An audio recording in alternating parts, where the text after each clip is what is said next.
Alright guys, I'm on my way to take this to be fixed.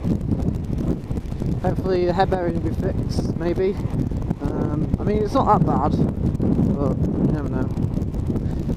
But definitely getting a new tyre done, because it's getting to the legal limit. And the brake pads are, yeah, pretty warm, pretty dangerous. Oh, and of course, I still haven't changed the bloody light in it, so obviously they have to do that as well. Right, but I'll just move on to this because the topic came up. I'll say a few days ago. It was actually a few weeks ago. And somebody, God, I can't. I don't do names. I don't do names, so I don't remember names that often, that well.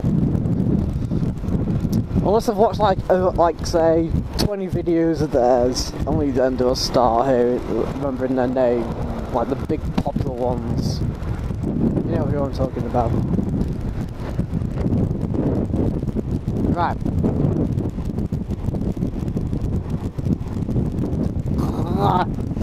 It was about sort of motorcycle helmets and safety gear, as it were. Do you know what? Freaking hell. It's about 8 degrees out, and my hands are actually frozen. It's starting to freeze off.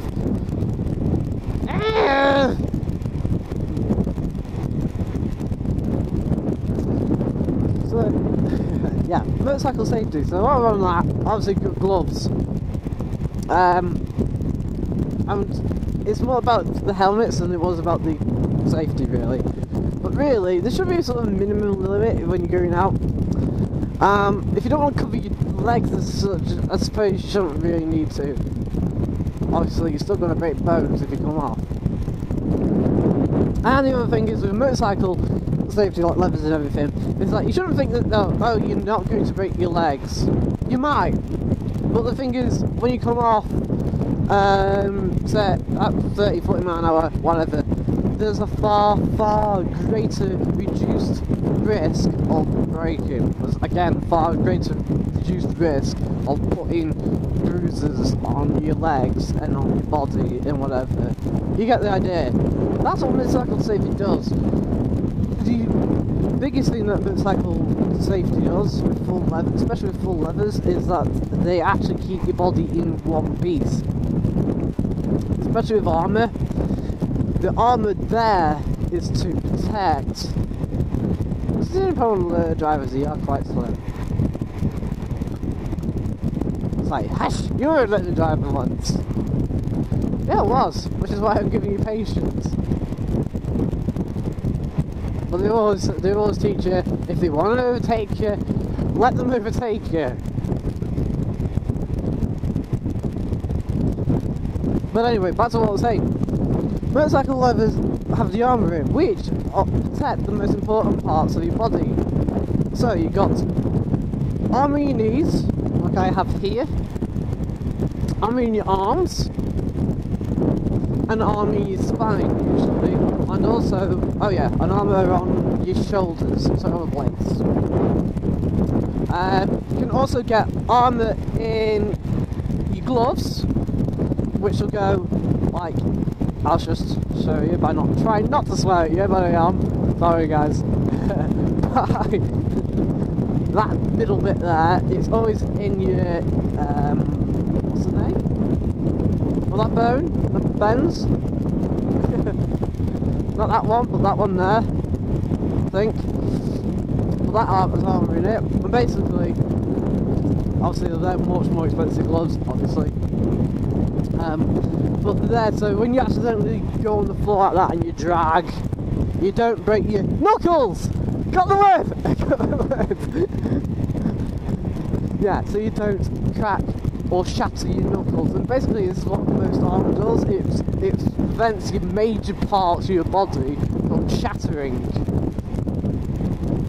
Because like with things like legs, they repair themselves. Unfortunately with knees and elbows and quite really tough parts of your body, they don't repair themselves. and obviously replacing.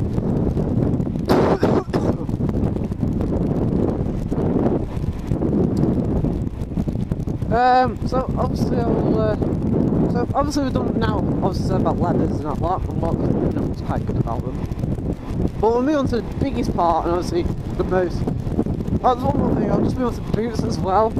It's like motorcycle boots. Even though it's ruined, I don't know what to stay on that side anymore. Unfortunately. Well, these still do the job. It's like it's reinforced. You've either got reinforced plastic here in your ankles or carbon fibre on some of them. But obviously, they're cheaper ones, but they still keep your leg, your ankle from obviously breaking if you hit the ground. But obviously, the more you pay, they're basically pretty much keeping one piece.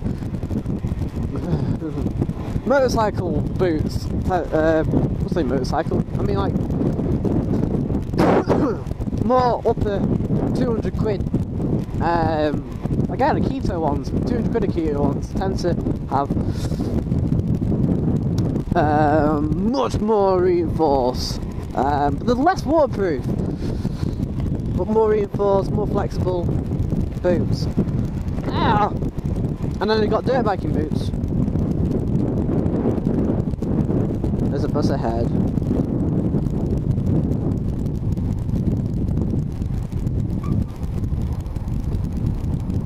No, where's he going? There you go, around that.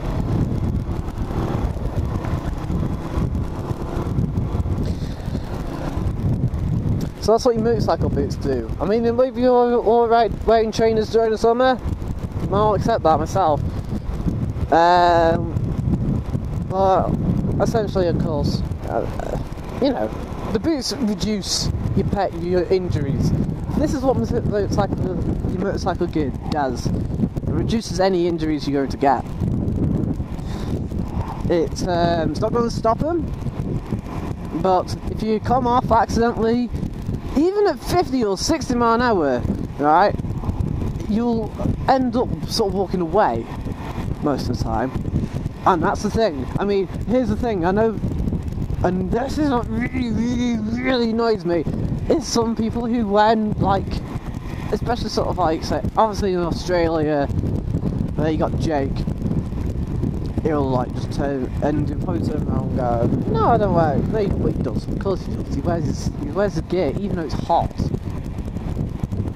Because he's a good guy, right? But then you got I've seen other bloggers, not bloggers as such, just random videos from hotter countries, and even here in the UK, where they come off the bike, not wearing any gear, and instantly break their legs and stuff like that, right? But this is really, this is what riles me up, is the fact that you get comments after comments after comments on these videos, then they're like defending themselves, saying, I don't worry, you know, you're a pussy if you don't wear gear. Yeah, and if you do wear gear, sorry. You're a pussy if you wear gear. Hang on one sec, if I come off, right,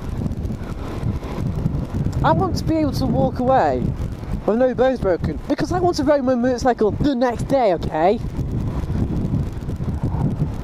But if you come off, right, that's it now, you've broken your legs, so you're now stuck in bed for the next 6 weeks, playing on your Call of Duty, wishing that you wore your gear now, aren't you? And there's me riding around still in the hot summer breeze. Okay, not today, but you get the idea.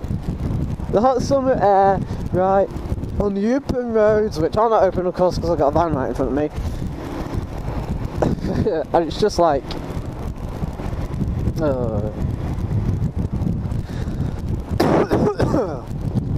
now I could either do this in 2 parts, so I can either do the helmets, go on to helmets now, which is a whole topic by itself, or do it all as one. So I'll just go on now. I'll just move on to another. I'll just do the helmets topic separately. So I'm going to end this now.